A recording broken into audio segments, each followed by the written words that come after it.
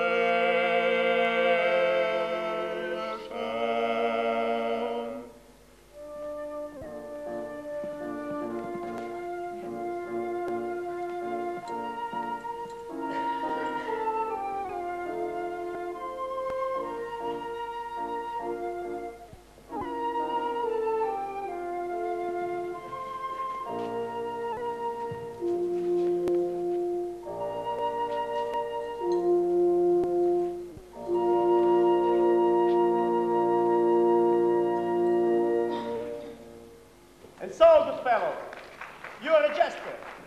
Aye, sir, and like some of my jests, out of place. I have a vacancy for such an one. Tell me, what are your qualifications for such a post? Sir, I have a pretty wit. I can be merry, quaint, grim, sardonic. Oh, why? All at once or one by one. I have a pretty turn in anecdote. I know all the jests, both ancient and modern, past, present, and to come. Oh, sir, a pretty wit. I warrant you, a pretty, pretty wit.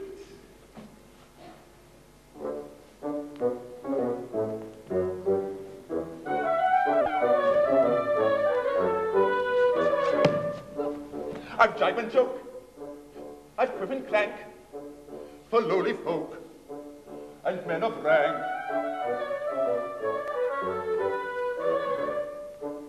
I ply my craft, and know no fear, but aim my shaft at prince or peer, at peer or prince, at prince or peer. I aim my shaft and know no fear.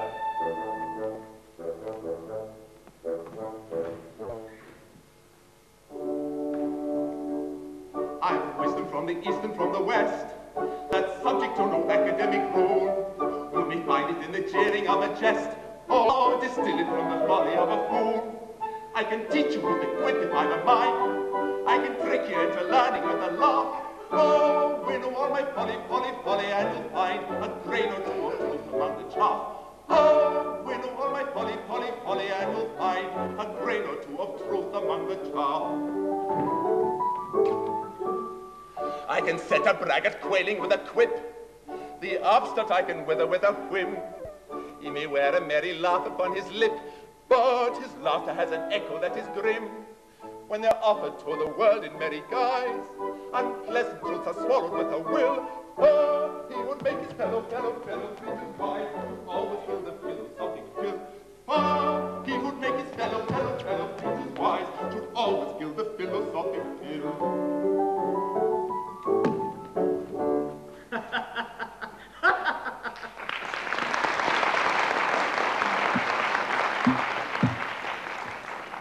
So, how came you to leave your last employ? Oh, why, sir, it was in this wise. My master was the Archbishop of Canterbury, and it was considered that one of my jests was unsuited to his Grace's family circle. In truth, sir, I ventured to ask a poor riddle, wherein lay the difference between his Grace the Archbishop and poor Jack Point. His Grace was pleased to give it up. And thereupon I told him that whereas his Grace was paid £10,000 a year for being good, poor Jack Point was good for nothing.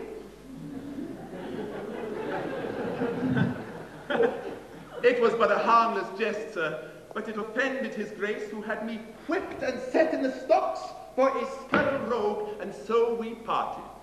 But I trust that you take good care not to give offense. You see, I have daughters. Oh, sir, all my jests will be most carefully examined and anything objectionable expunged. Give me an example. We will say that I set me down hurriedly on something sharp. Oh, sir, I would say that you had sat down on the spur of the moment. Yeah. I don't think much of that. Is that the best you can do? It has always been much admired, but we will try again. Let us say that I have an appointment with General Schwarzkopf.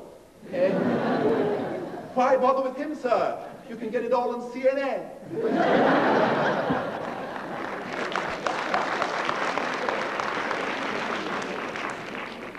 Kaha.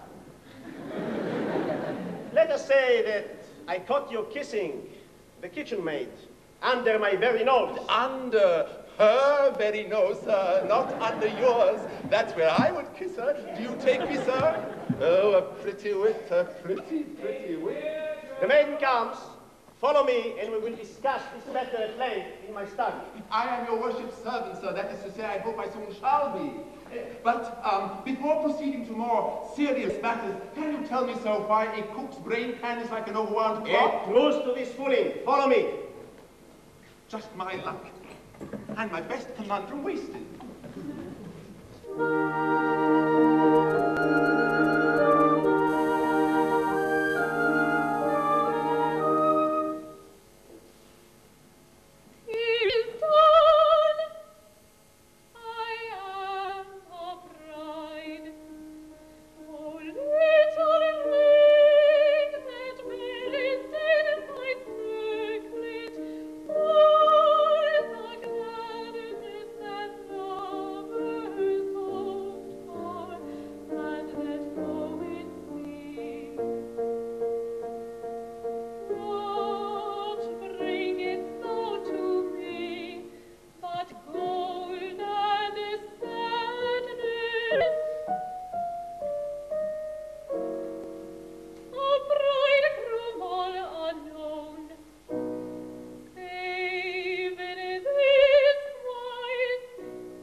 condemned man and his confessor to be closeted alone with a strange singing girl.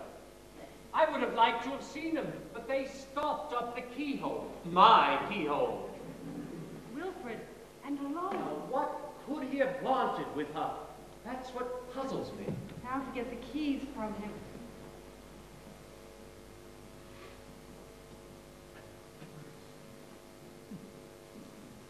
Wilfred!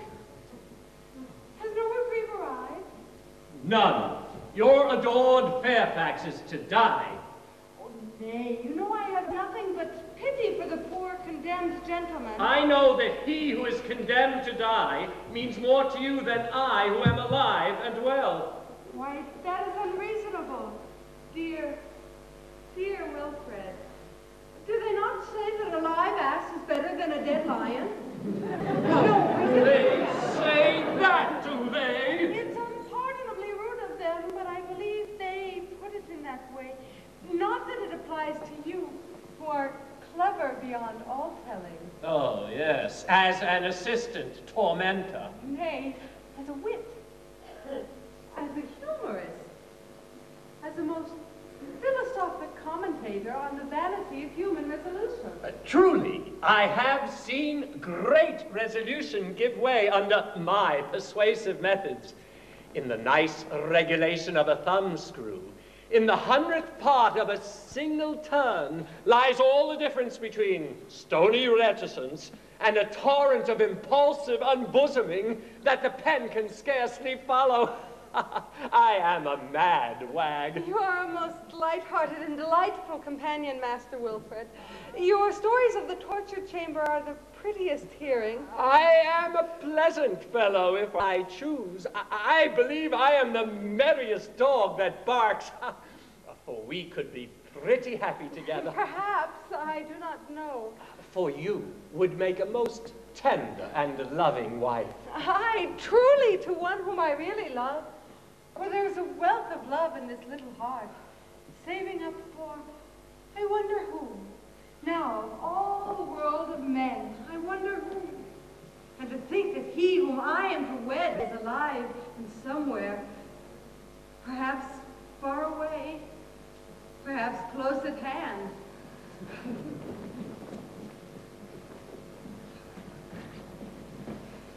And I know him not. Oh, now say that it is I. Suppose it for now. Say that you and I are wed. Suppose it only. Say that you are my wife, and I your bright, cheery, joysome, frolicsome husband. And the day's work being done and the prisoners stored away for the night, you and I are alone, with a long, long evening before us. It is a pretty picture, but I scarcely know.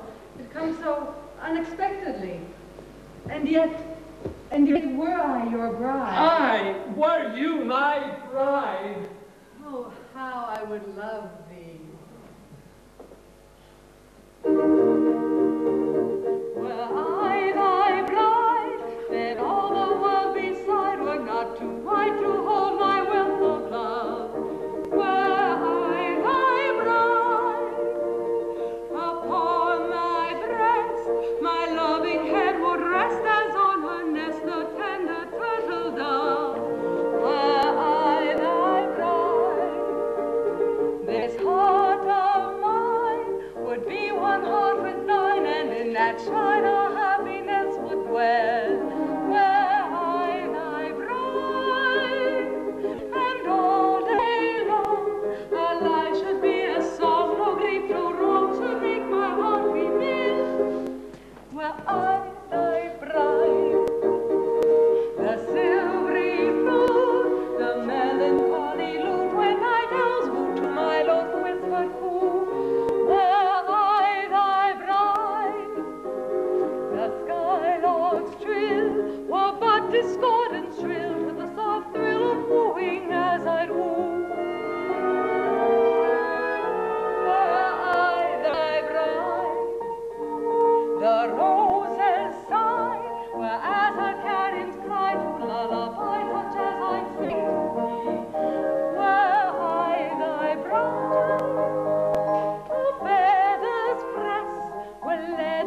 readiness to my caress, but then of course you see, I'm not thy bride.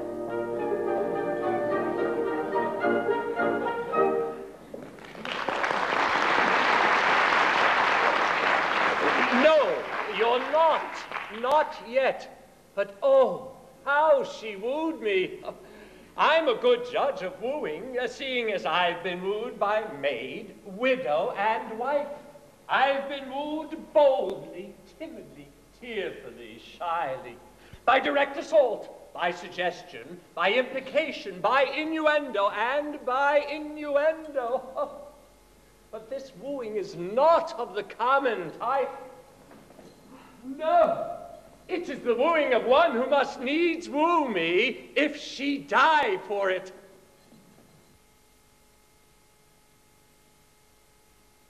The deed is safely accomplished. The sly boots. How she wheedles. What a helpless ninny is a lovesick man. But the colonel comes. In faith, just in time for the yeoman parade here soon for his execution. My good and kind friend, you run a grave risk for me. But, sir, no risk. I'll warrant none here will recognize you. You make a handsome yeoman, sir. But the ruff, a little higher, so. And the belt. So. And here is your halberd, sir. Carry it thus. Yes. But the yeoman come. Remember, you're my brave son, Leonard Merrill. If I may not bear my own name, there is none other I would bear so readily. Then put a bold face on it, sir, for here they come.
Exaggerated. 'Tis ever thus, wherever valor true is found, true modesty will bear a gown.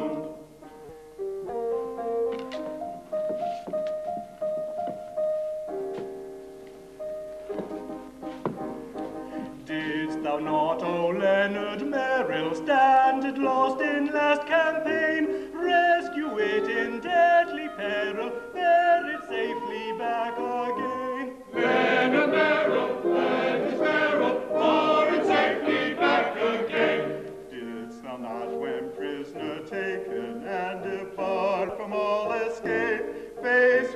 gallant heart and shaken, death in most appalling shape. Land and narrow, there's this narrow, death in most appalling shape. Truly I was to be pitied, having but an heart to live. I reluctantly submitted, I had no alternative. Oh, the tales that are narrated, oh, my little daring do, very much exaggerated, very much exaggerated. Yes, a word of them is true, scarce a word of them is true. They are not exaggerated, not at all exaggerated, could not be exaggerated. Yes, a word of them is true.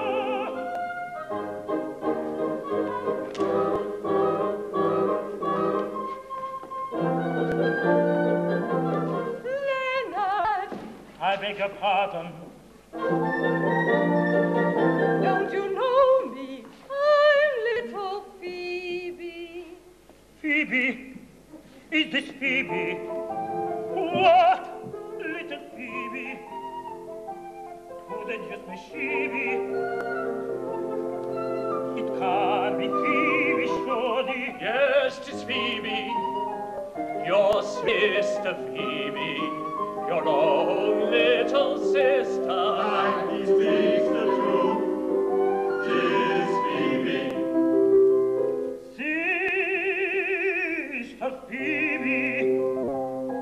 Oh, my brother, Why have you grown? I did not recognize you.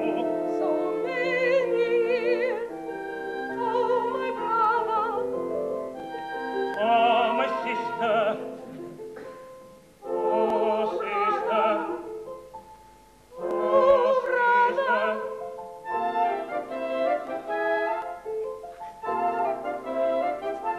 I hug him, girl. There are three thou mayst hug, thy father and thy brother and myself. Thyself, indeed. And who art thou thyself? Good sir, we are betrothed. or more or less, but rather less than more. To thy father care I do commend thy sister.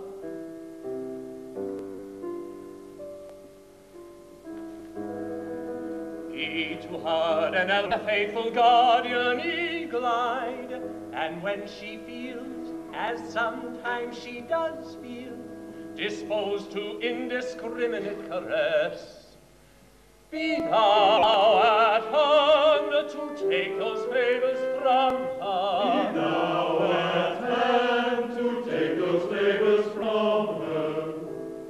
Yes, yes, be thou at hand to take those favors from me.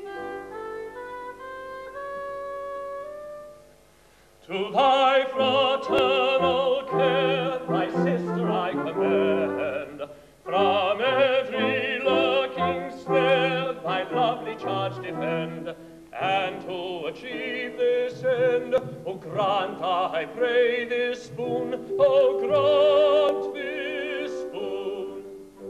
She shall not quit thy side from morn to afternoon, from afternoon to night, from 7 o'clock to 2, from 2 to eventide, from dim twilight to 11 at night, from dim twilight to 11 at night, she shall not quit thy side. From morn to afternoon, from afternoon to 11 at night, she shall not quit thy side.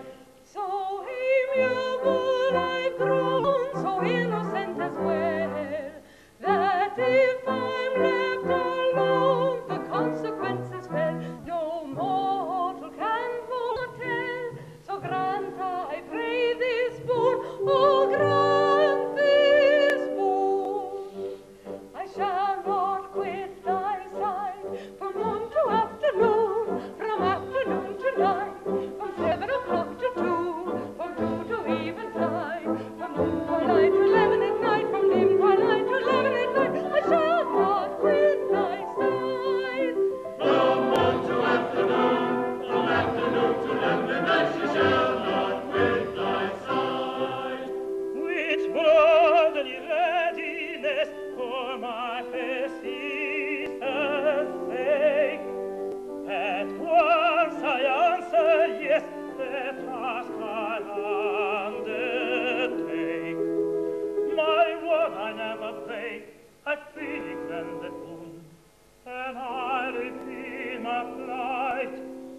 From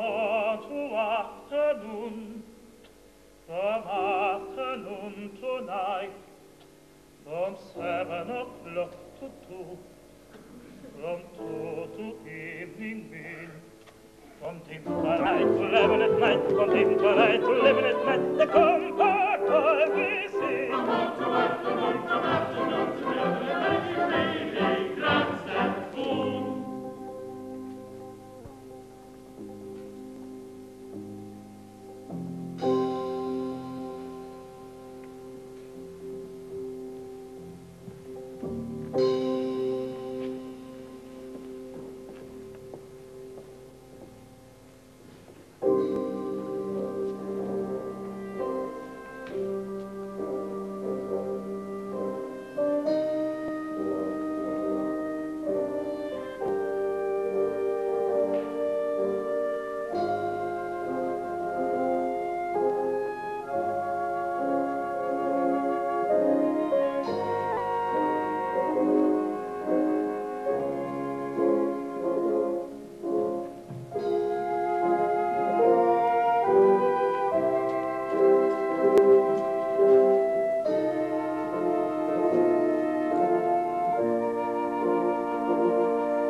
The man we sought with anxious care had vanished into empty air. The man we sought with anxious care had vanished into empty air. The limelight dropped and now his head, the man has vanished into air.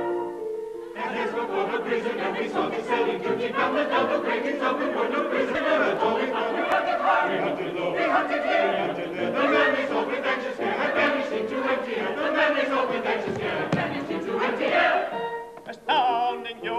prisoner fled. Thy life shall forfeit me instead.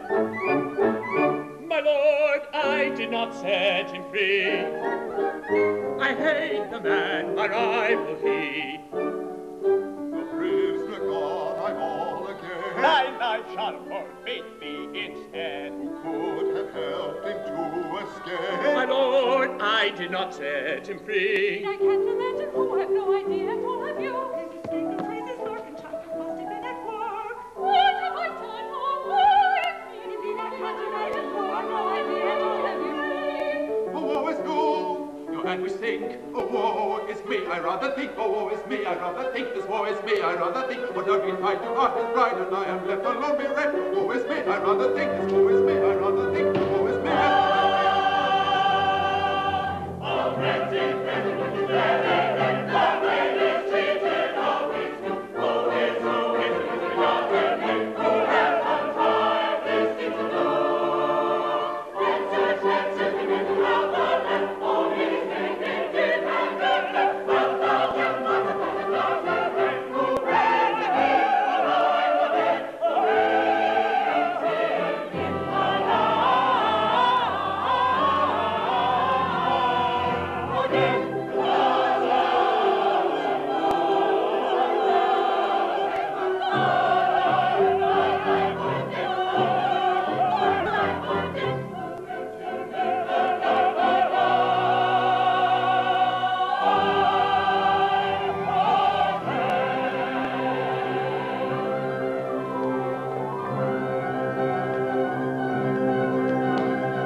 number 7863, The Poor Fool and the Well-Fed Counselor.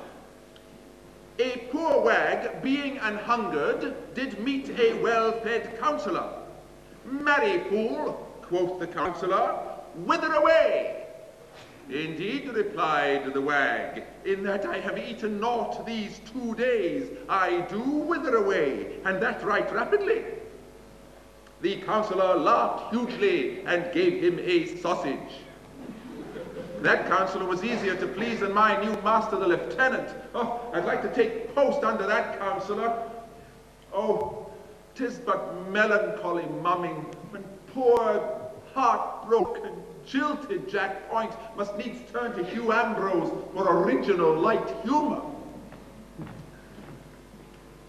Ah, Master Point. Ah, friend and jailer, jailer that wast, jailer that never shall be more, jailer that jailed not, or jail if jail he did so un-jailer-like that 'twas but jerry jailing, or jailing in a joke, but no joke to him who by such un-jailer-like jailing did so jeopardize his jailership. Come, take heart, be merry, smile, laugh, wink, twinkle, thou tormentor who tormentest not, thou racker who rackest not, thou pincher out of place. Come, be merry as I am, as I am. Aye, it's well for you to laugh, for you have a good post, and cause to be merry. Cause, have we not all cause? Is not the world a great butt of humor into which all who will may drive a gimlet? See here, I am a salaried fool. Is there aught in nature more ridiculous? A poor, dull, heartbroken man who must needs be merry lest he be whipped, who must needs rejoice lest he starve, who must jibe you, jest you, crack you, quibble you, rip you, rant you from hour to hour, from day to day, from year to year, lest he dwindle, perish, starve, pine, and die. Why? When there's naught else to laugh at, I laugh at myself till I ache for it. Yet I have often thought that a jester's calling would suit me to a hair. You? Would suit you, you death's head and crossbones? I have a pretty wit, a light, airy, joysome wit, spiced with anecdotes of prison cells and the torture chamber. A very delicate wit.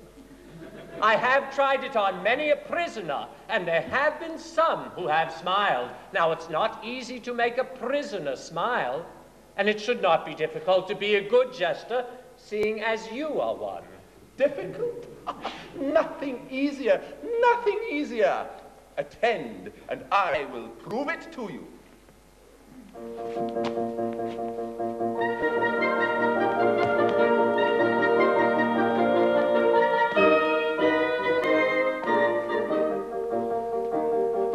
Private buffoon is a light-hearted loon if you listen to popular rumor.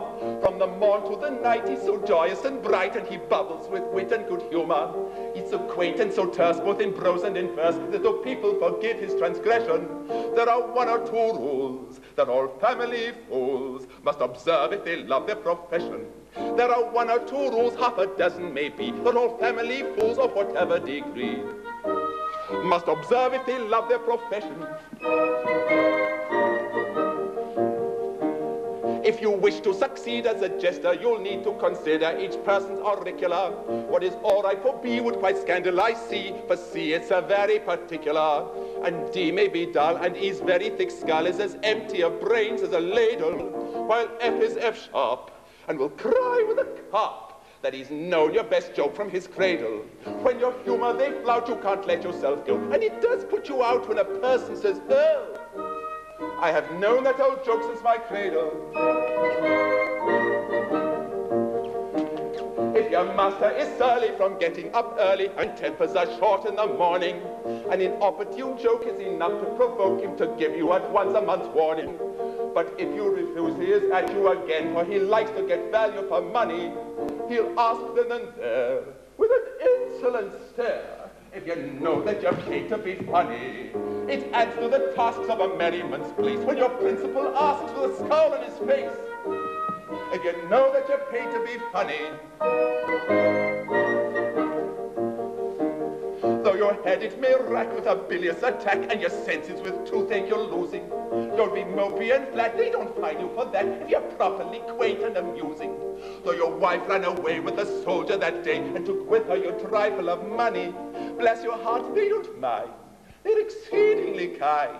They don't blame you as long as you're funny. It's a comfort to feel though your partner may flit, though you suffer a deal, they don't mind it a bit. They don't blame you as long as you're funny.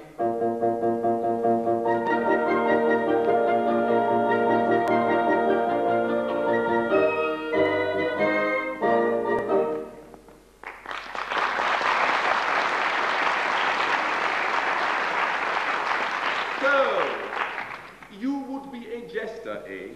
Aye. Now listen. My sweetheart, Elsie Maynard, was married to this Fairfax. Half an hour, he escaped. What do you say to that? She did well. She did nothing of the sort, so hold your tongue and listen! While he is alive, she is dead to me and I to her. So all my jests notwithstanding, I am the sorriest dog in England. You are a very dull dog indeed. Now, if you will swear that you did shoot this Fairfax as he was trying to swim across the river, it takes but the discharge of an arquebus in the dark of the night, and that he sank and was seen no more, I will make you the very Archbishop of Jesters, and that in but 2 days' time. What do you say? I am to lie? Heartily, but it must be a lie of circumstance, which I will support with testimony of eyes, ears, and tongue. And you will qualify me as a jester? As a very jester among jesters. I will teach you all my own original songs, my own ingenious paradoxes, my own self-constructed riddles. Nay more, I will reveal to you the source from whence I doth them. Now what do you say? Yes! It's a bargain.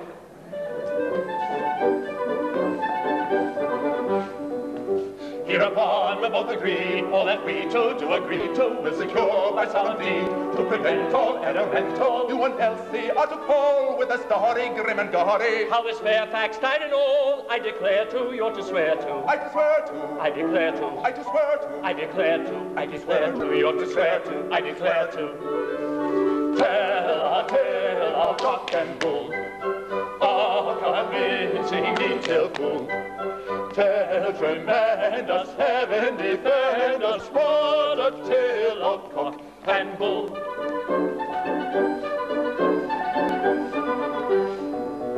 In return for your art, I am making undertaking to instruct me in the art, art amazing, wonder-raising, of a jester, jesting free, proud position, high ambition, and a lively one I'll be, wagger-wagging, never flagging, wagger-wagging, never flagging, wagger-wagging, never flagging, never flagging, never wagging, wagger-wagging. Tell a tale of cock and bull, a convincing detail full. Tell tremendous heaven defend us, what a tale of cock and bull. What a tale of cock, What a tale of bull, what a tale of cock, what a tale of bull, what a tale of cock and bull, cock and bull, cock and bull. Heaven defend us, what a tale of cock and bull.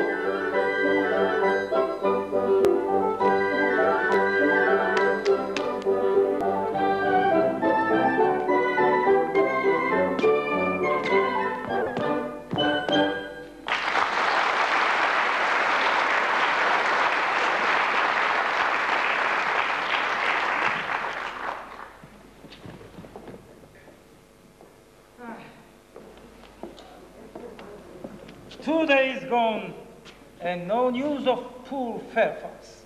Unbelievable. They seek him everywhere, save within a dozen yards of his dungeon. So I'm free. Free, but for the haste with which I hurried into marriage with heaven knows whom. Free!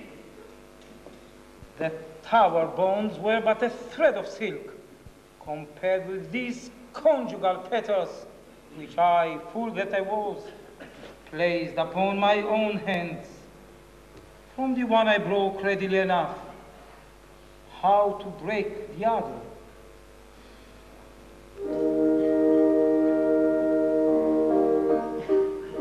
Free from his fetters grim, free to depart, free forth in life and limb, in all but heart, bound to an unknown bride, for the good and ill.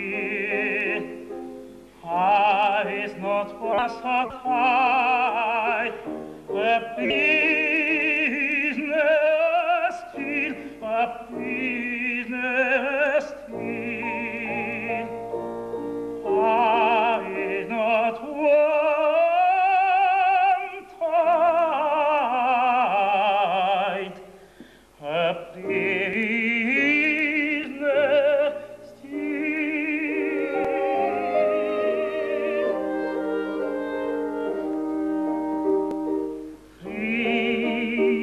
In fetters held till his last hour, gyves that no mist can weld, no wrath devour. On a ascend, and set him free. Of all the captive band, this fetters he, this fetters he. Of all captive band,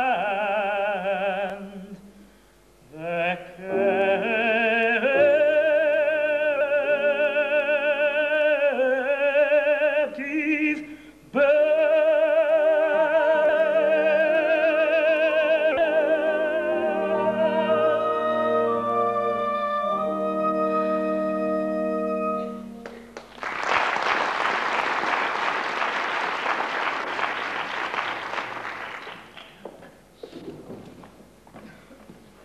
Well, Sir, Mary, and how fares your pretty charge, Elsie Maynard? Well enough, sir. She's feeling quite strong again and leaves us tonight. Thanks to them courageous kind nursing, huh? Why, devil take the old witch. 'Twas a sorry trick you played on me, sir, to bring the fainting girl to me. It gave the old lady an excuse to take up her quarters in my house. Why, another day of it, and she would have married me. Good Lord, here she comes again. I'll go. Nay, Sergeant Barrel, don't go. I've something important to say to you. Here it comes. Faith, I think I'm not wanted here. Nay, Master Leonard, I've nothing to say to your father that his son can't hear. True, I'm one of the family. I had forgotten. 'Tis about this Elsie Maynard. A pretty lass, eh, Master Leonard? Hey, fair as a peach blossom. What then? She has a liking for you, if I mistake not. With all my heart. She's a little dainty maid. Then be warned in time, and give not thy heart to her. Oh, I know what it is to give my heart to one who will have none of it. Aye, she knows all about that. Why should my boy take care? She's a good girl, Dame Carruthers. Good enough, for all I know. But she's no girl. She's a married woman. A married woman? Tush, old lady. She's promised to Jack Point, the lieutenant's new jester. Tush you, old man. As my niece Kate sat by this Elsie's bedside today, she slept. And as she slept, she tossed and turned and moaned and groaned. And, How shall I marry one I have never seen, quoth she. Then, 100 crowns, quoth she. Then, is it certain he will die in an hour, quoth she. Then, I love him not, and yet I am his bride. Quoth who? Quoth she. Is it not so? Yes, and 'tis even so. Are you sure of all this? Why, yes, Master Leonard. I wrote it all down on my tablet. Now mark my words. It was of this fair pack she spoke, and he is her husband, or I'll eat my petticoat. Is this true, sir? True? Why, the girl was raving. Why should she marry a man who has but an hour to live? Marry? There be many who would be married just for a minute rather than die old maids. I know one of them.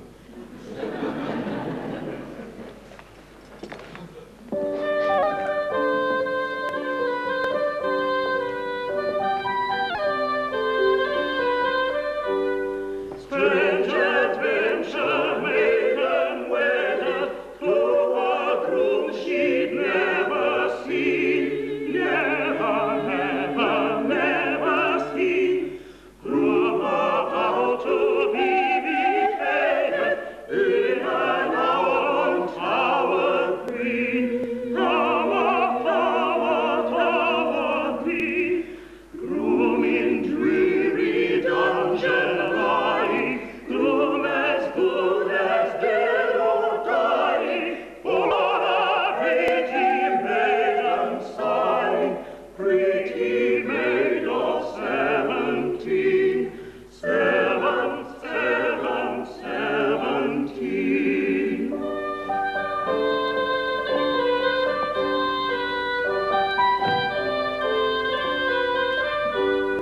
Strange adventure that we're trotting, modest maid and gallant groom, gallant groom, while the bugle bell is tolling, bee-ma-boom, bee-ma, bee-ma-boom. Modest maiden will not tarry, though a 16 years she carry. She must marry, though the altar be a tomb. Tower, tower, tower tomb. Tower tomb. Tower tomb. Though the altar be a tomb. Tower, tower, tower tomb.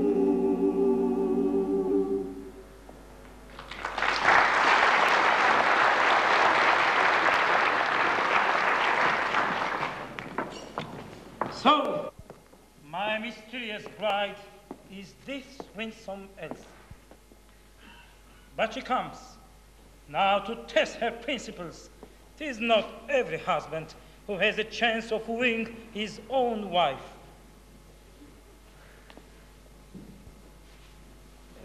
Mrs. Elsie, Master Leonard. so you leave us tonight? Yes, Master Leonard. I have been kindly tended, and I almost fear I am loath to go.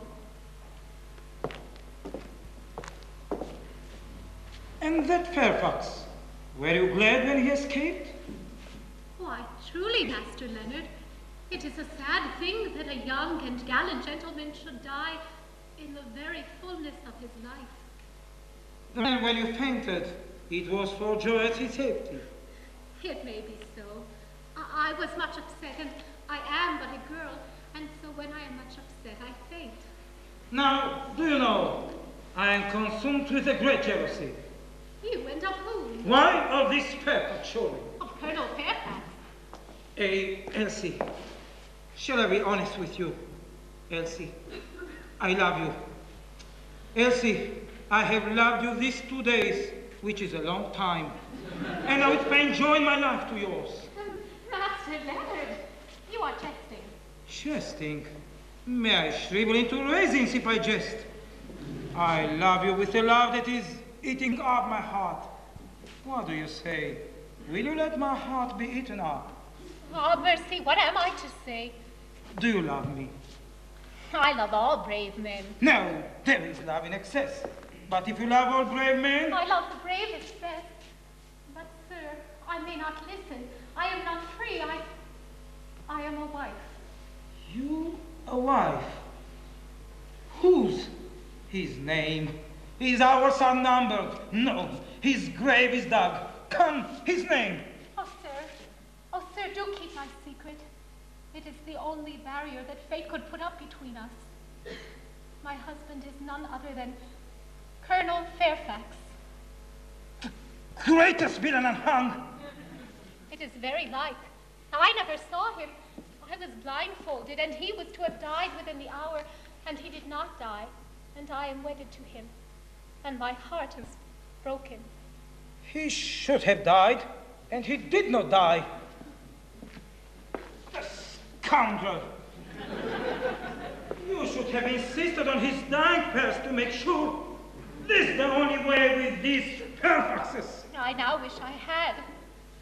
Bloodthirsty little maiden. A fig for this Fairfax. Elsie, fly with me. You shall be married tomorrow, and you shall be the happiest wife in England. Master Leonard, I am amazed. Why, for shame, for shame. I am wed not the less because I love not my husband. I am a wife, sir, and I have a duty. And oh, sir, your words terrify me. They are not honest words. They are wicked words, and unworthy your grave and brave heart. Shame on you. Shame on you. No, Elsie. I did but jest. I spoke but to try you.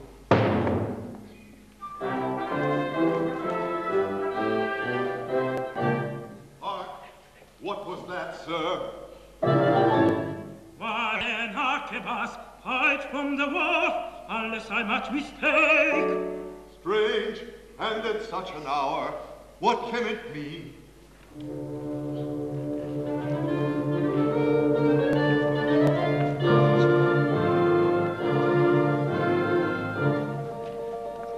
Now what can that have been? A shot so late at night, enough to cause a flight. What can the portent mean? A falling in the land is running to be raised. A coming to expect what danger is at hand. What danger is at hand? Who fired that shot at once that truth declared? My lord, 'twas I to rashly judge forbear. My lord, 'twas he to rashly judge forbear.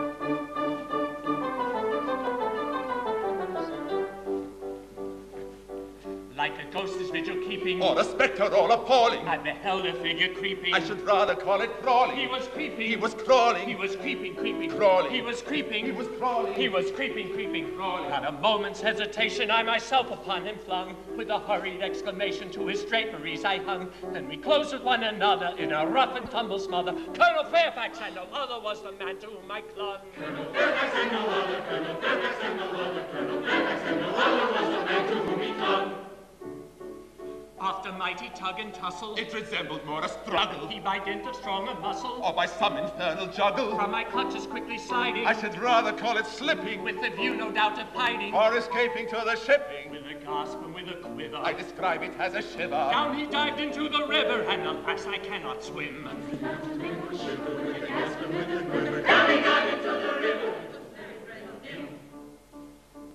Ingenuity is catching with the view, my queen, a pleasing arquebus from sentry snatching. I should rather call it seizing. With an ounce or two of lead, I dispatched him through the head. With an ounce or two of lead, he dispatched him through the head. I discharged it without winking. Little time I lost in thinking. Like a stone, I saw him sinking. I should say a lump of lead. He discharged it without winking, little time he lost in thinking. Like a stone, I saw him sinking. I should say a lump of lead. Like a stone, my boy, I said. Like a heavy lump of lead. Like a stone, my boy, I said. Like a heavy heavy lump of lead. Anyhow the man is dead, whether stone or lump of lead. Anyhow the man is dead, and whether stone or lump of lead. Our combustion sense is seizing with the view is queen of pleasing. Our combustion sense is seizing with the view is queen of pleasing. We'll be shouting through their head, and it's very, very dead. And his back is very little, whether stone or lump of lead. It is very, very certain that it's very, very dead. Stone. Lead. The river must be made, no time be lost.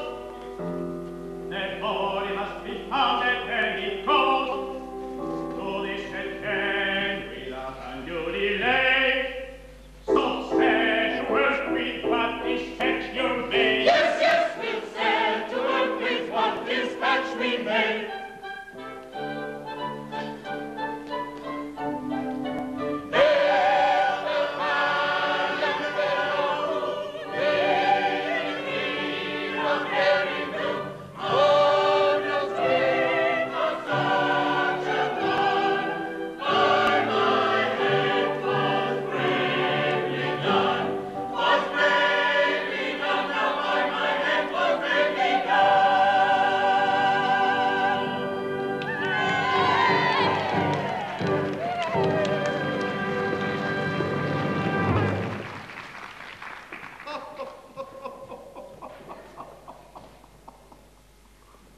Oh, nay, Elsie, be comforted.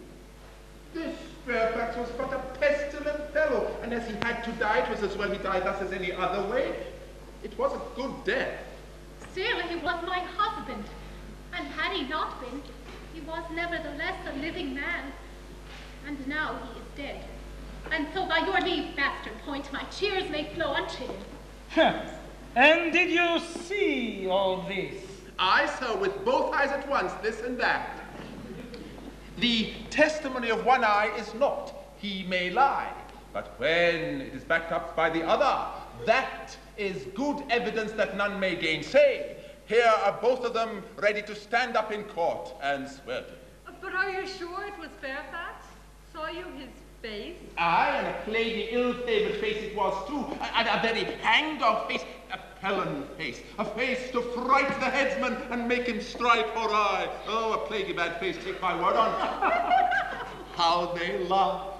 'Tis ever thus with simple folk, an accepted wit as but to say, pass the mustard, and they roar their ribs out.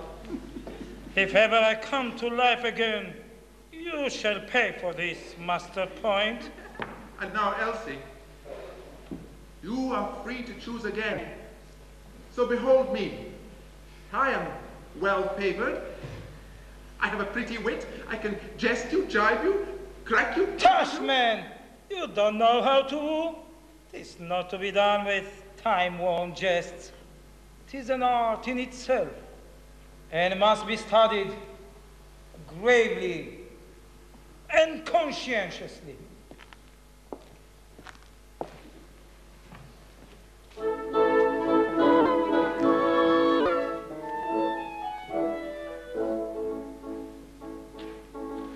A man who would woo a fair maid should practice himself to the trade and study of it in methodical way how to flatter, cajole, and persuade. He should practice himself at 14 and study from morning to evening. And when he's of age, if he will engage, he may capture the heart of the queen, the heart of the queen. It is beauty a master of skill, which all may attain if they will. But every jockey must study then, if he wants to make sure he did, if he wants to make sure he did.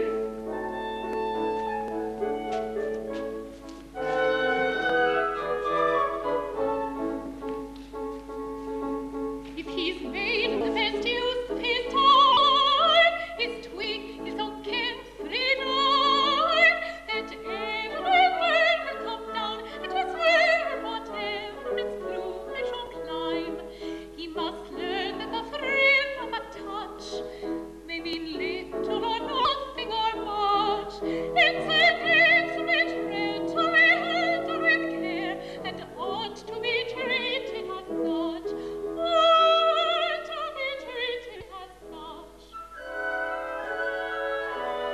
purely a matter of skill, which all may attain if they will. But every jockey must study then if he wants to make sure he wants to make sure he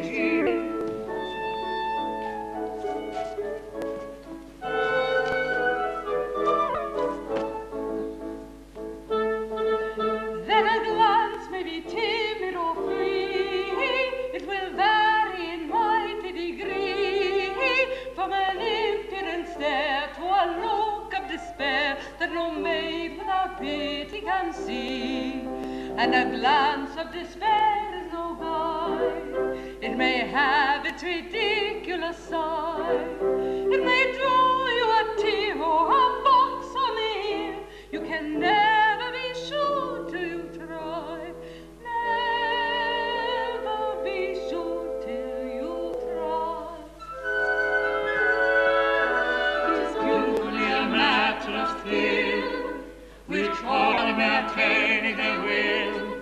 But every jockey must study then if he wants to make sure if he wants to make sure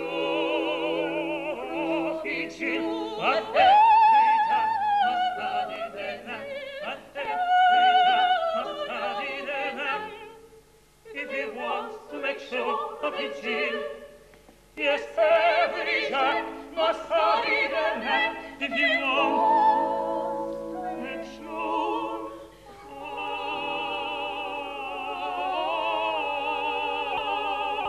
of his chill.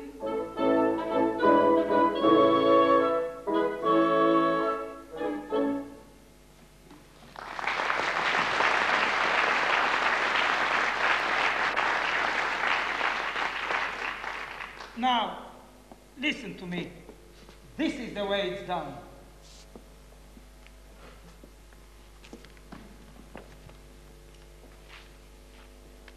Mr. Elsie, there is one here who, as you know, loves you truly.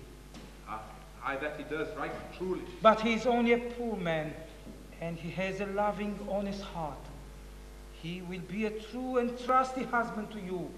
If you will be his wife, you shall lie curled up in his heart like a little squirrel in its nest. It's a pretty figure. A maggot in a nut lies closer, but let it pass. He knows that you were a wife, and his poor heart was near to breaking. But now that your unloving husband is dead, and you are free, he prays that you will give hope, that one day you will be his. Presses her hands. He whispers in her ear. Whatever could it mean? Now, sweetheart, tell me, will you be this poor good fellow's wife? If this poor brave fellow, is he a brave fellow? So men say. That's not true, but let it pass. If the brave fellow will be content with a poor penniless, untaught maid, then I will be his true and loving wife, and that with my heart of hearts. My own dear love. Why, what's all this? Brother, it is not seemly. Master Leonard, an advocate should have his fee, but methinks you are overpaying yourself. No, that is for Elsie to say. I promised you I will show you how to woo, and herein lies the proof. Go you and apply it elsewhere. When a wooing goes a wooing, not his truth in his joy. Hushing all his sewing, all the blushing, bravely coy, all the blushing. Oh, the happy days of doing. Oh, the happy days of doing. Oh, the sighing and the sewing. When a wooer goes a wooing. Oh, the sweet that never flow. When brother leaves his sister, and mother ceases to weep, feels the trickle, feels that blister, feels that mickle.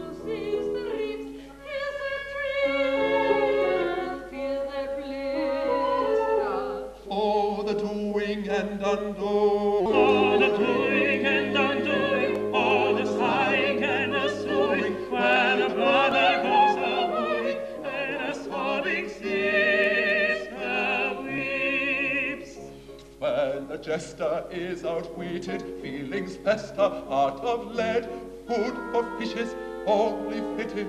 Jester wishes he was dead, food for fishes, only fitted. Jester wishes he was dead. Oh, the doing and undoing, oh, the sighing and the suing, when a jester goes a-wooing, when he wishes he was dead. Oh, the doing and undoing, oh, the sighing and the suing, when a jester goes a-wooing, and he wishes he was dead. He wishes he was dead.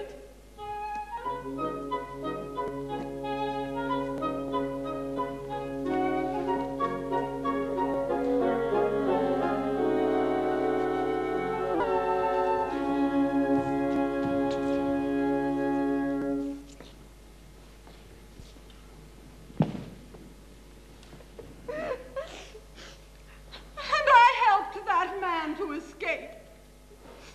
And I've kept his secret and pretended I was his dearly loving sister and done everything I could think of to make folk believe I was his sister. And this is his gratitude. Before I pretend to be sister to anybody again, I'll turn nun and be sister to everybody. One as much as another.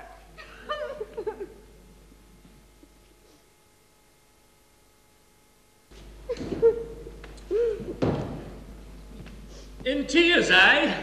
What are you grizzling for now? Why am I grizzling? You have often wept for jealousy, and 'tis for jealousy that I weep now. High, yellow, bilious, jaundiced jealousy. But I have never given you cause for jealousy. Jealous of you? Ha! I'm jealous of no cowardly cock on a hill who crows about what he'd do and he dared. I'm jealous of another and better man than you. Set that down, Master Wilfred. And he is to marry Elsie Maynard, that little pale fool. Set that down, Master Wilfred. And my heart is well near broken. There you have it all. Make the most of it. The man you love is to marry Elsie Maynard. Why, that's none other than your brother, Leonard Merrill. Mercy, what have I said? Why, what manner of brother is this, you little lying jade? Speak! Who is this man whom you have called brother, and fondled and coddled and kissed, with my connivance too, oh Lord? With my connivance too. Be it this Fairfax? It is this accursed Fairfax! It's Fairfax! Whom you have just shot and is lying at the bottom of the river. I may have been mistaken. We are all but human, the best of us. But I'll make sure. I'll make sure. Oh, stay. One word. I think it cannot be this Fairfax. Mind I say I think, because you have just slain Fairfax. And whether he be Fairfax or no Fairfax, he is to marry Elsie. And as you have shot him through the head, and he is dead, be content with that, and I will be your wife. Is that sure? Aye, sure enough, for there's no help for it now. You're a real Yoram, but I suppose even Yorams must marry.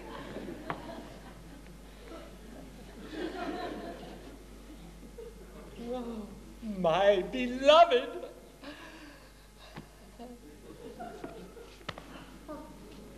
Phoebe! Phoebe, rejoice, glad tidings. Colonel Fairfax was reprieve was signed 2 days ago, but was foully and maliciously held back by Secretary Poldwhistle, who designed that it should arrive after the colonel's death. It is now arrived. It is in the lieutenant's possession. Then the colonel is free. Oh, kiss me, please. Kiss me again. Odds bobs, death of my life. Are you mad? Am I mad? Are we all mad? Oh, I will get crazed with joy. Get away from him, you hussy, you jade, you kissing, clinging cockatrice. And as for you, sir, devil take you. I'll rip you like a herring for this. I'll skin you for this. I'll cleave you to... Phoebe, who is this man? He's fool, my brother. Another brother? Produce them all at once and let me know the worst. The real brother Dolt, the other was but a substitute. This is the real Leonard, my father's own son. How am I to know this? Has he brother writ large on his brow? I mistrust your brothers. You are but a false jade. Now, Wilfred, be just.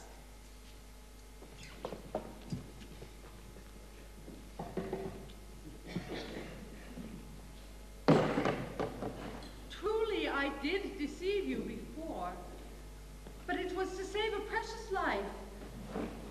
To save it not for myself, but for another. They are to be married this very day. Is that not enough for you?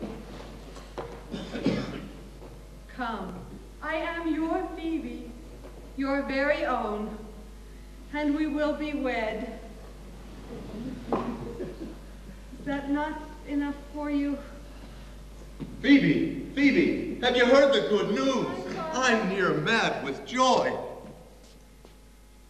Why, what's all this?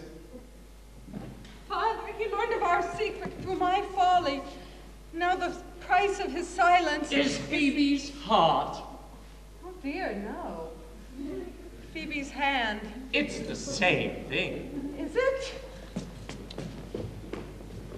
'Tis a pity. But the colonel had to be saved at any cost. And as your folly revealed our secret, then your folly must suffer for it. Dame Carruthers! So, this is a plot to shield that archfiend, and I have detected it. One word from me, and 3 heads will roll from their shoulders. No, the colonel is reprieved. Yet, if my complicity in his escape were known, a plague on the old meddler. Well, there's nothing for it. Hush, pretty one. Such bloodthirsty words ill become those cherry lips. Sergeant Merrill. Why, look ye, Chuck. For some months I've thought to myself, there's snug love saving up in that middle-aged bosom for someone. And why not for you? That's me. So take heart and tell her that that's me. Love her, you. And I'm a miserable old fool, and I've done it, and that's me. But not a word about Fairfax. The price of your silence is... Merrill's heart. No, Merrill's hand. It's the same thing. Is it?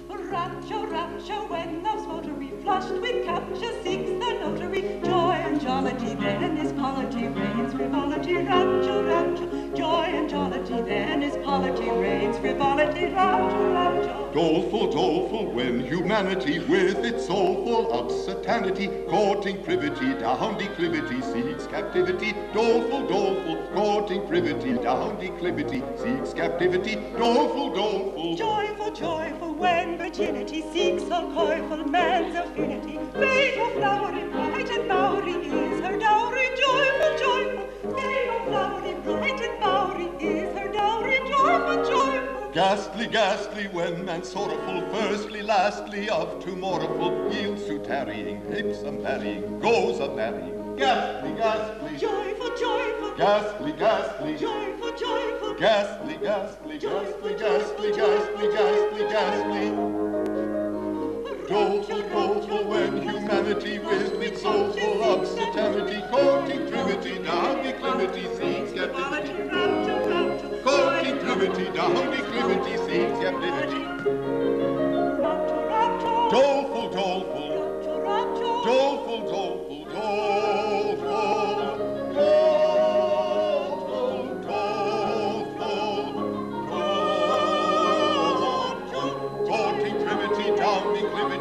captivity, doleful dole.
I bring to thee news, good or ill, it is for thee to say. Your husband lives, and he is free, and comes to claim his bride this very day. No, recall the faith, it cannot be.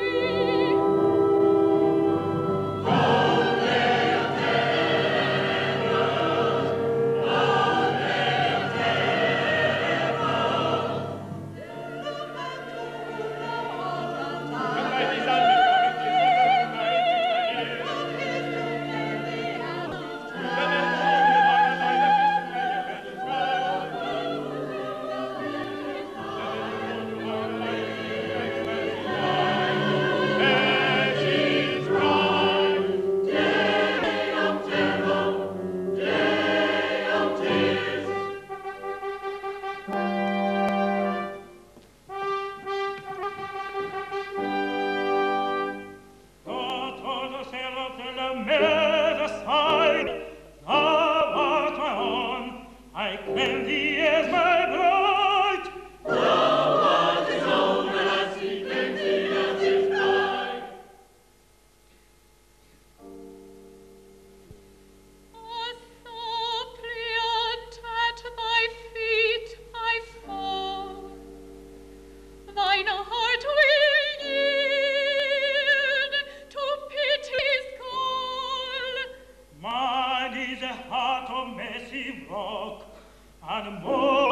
thy sentimental shock. Thy husband he.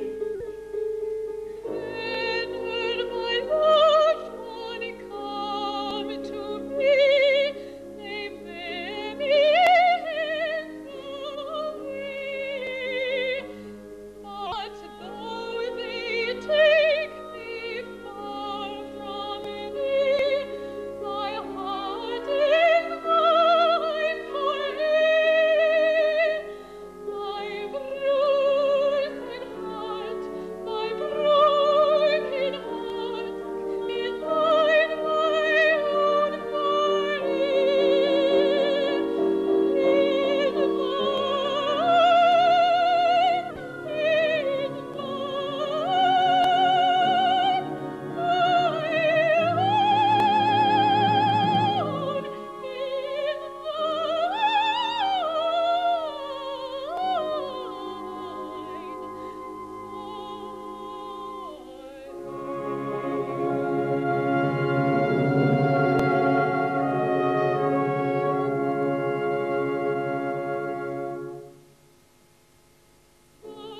I obey.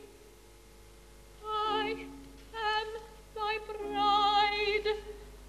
But till the fatal hour I said the thing that placed me in thy power, would I had it died. Sir, I obey. I am thy bride. Maiden,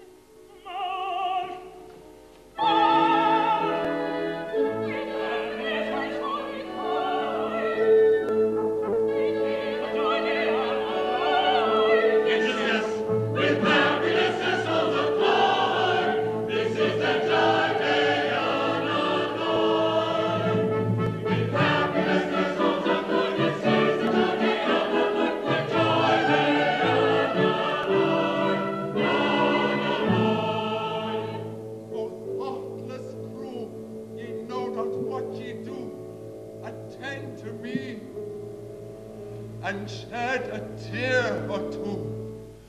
For I have a song to sing, oh, Sing me your song,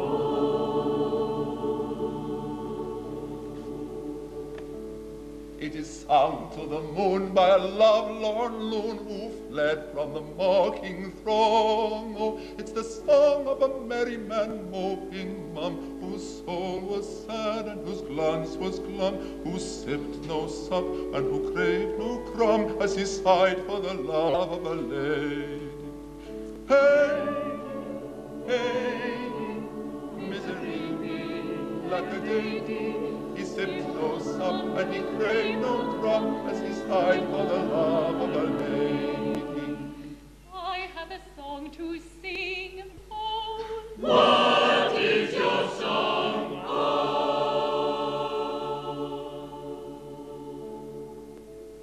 it is sung with the ring of the song they sing who love with a love like